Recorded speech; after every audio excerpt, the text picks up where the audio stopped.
ప్రపంచం అవసరానికి మించిన అధిక తెలివితేటలతో నిండిపోయింది. దేవుడిని వ్యాపార కేంద్రం చేశారు. మంచితనం ఒక ముసుగు అయింది. మోసం తెలివి అనే పేరు మార్చుకుంది. ధర్మం కాలులేని వికలాంగురాలు అయింది. భక్తి కాస్త ఉన్మాదకంగా మారిపోయింది. తల్లిదండ్రులు పనికిరాని వస్తువులయ్యారు. ప్రేమ అనేది పరువుపై ఆట మాత్రమే.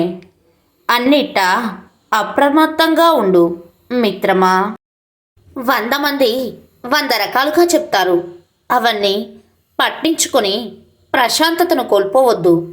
నీ అంతరాత్మ చెప్పింది చెయ్యి. ఎందుకంటే అది నిన్ను ఎప్పుడు మోసం చెయ్యదు. భయపడుతూ కూర్చుంటే బ్రతకలేవు. తప్పో ఒప్పో చేసి చూడు. గెలుపైతే నిన్ను ముందుకు నడిపిస్తుంది.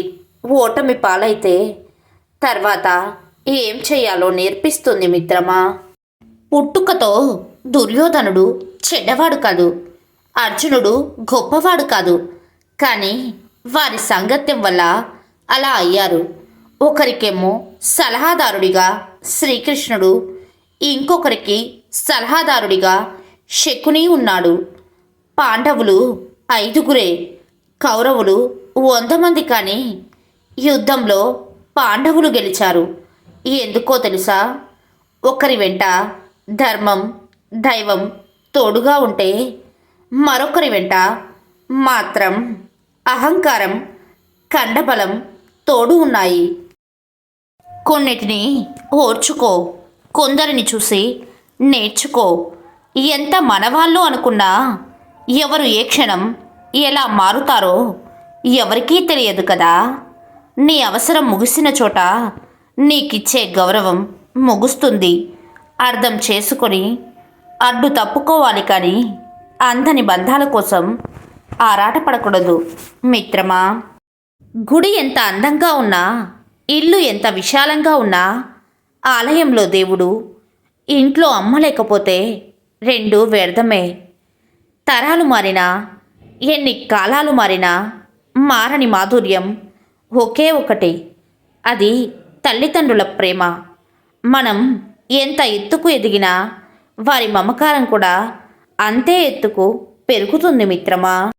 ఉషోదయపు కిరణాలు తనువును తాకగా, నవోదయపు ఆశలు మదిలో చిగురించగా, వాటి కోసం ఈరోజు ప్రయత్నం ఆరంభించు. క్షణాలు గడిచే కొద్దీ ఈ ఎండ వేధిస్తున్నా, కష్టాల గుండం బాధిస్తున్నా మొదలుపెట్టిన పనిని కొనసాగించు.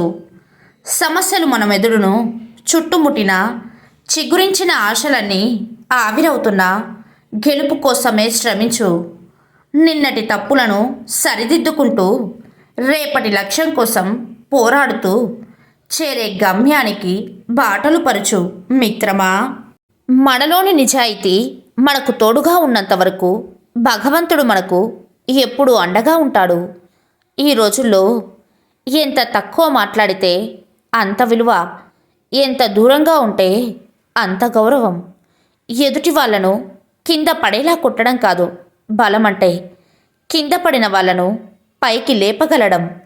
మన జీవితంలో పుస్తకాలలో నేర్చుకున్న పాఠాల కంటే మన చుట్టూ ఉంటూ మన అనుకునే వాళ్ళు నేర్పిన గుణపాఠాలే ఎక్కువ మిత్రమా. ఆరోగ్యం మందులతో రాదు.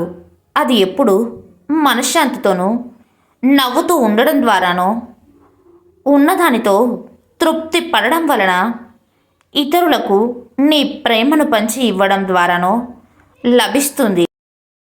ఆకలి తీరాక అన్నాన్ని, అవసరం తీరాక మనిషిని అలుసుగా చూడొద్దు.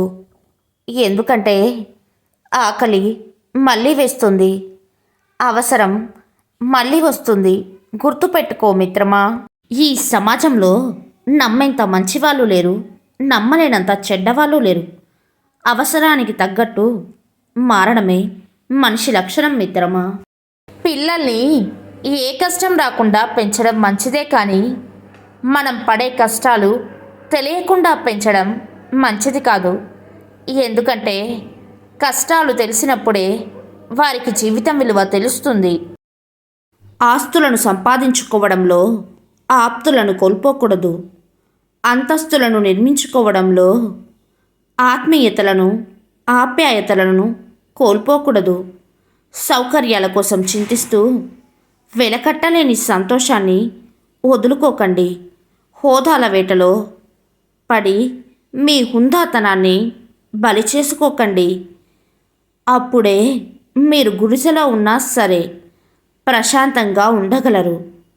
తినే అన్నం కూడా ఔషధంలాగా పనిచేస్తుంది మిత్రమా.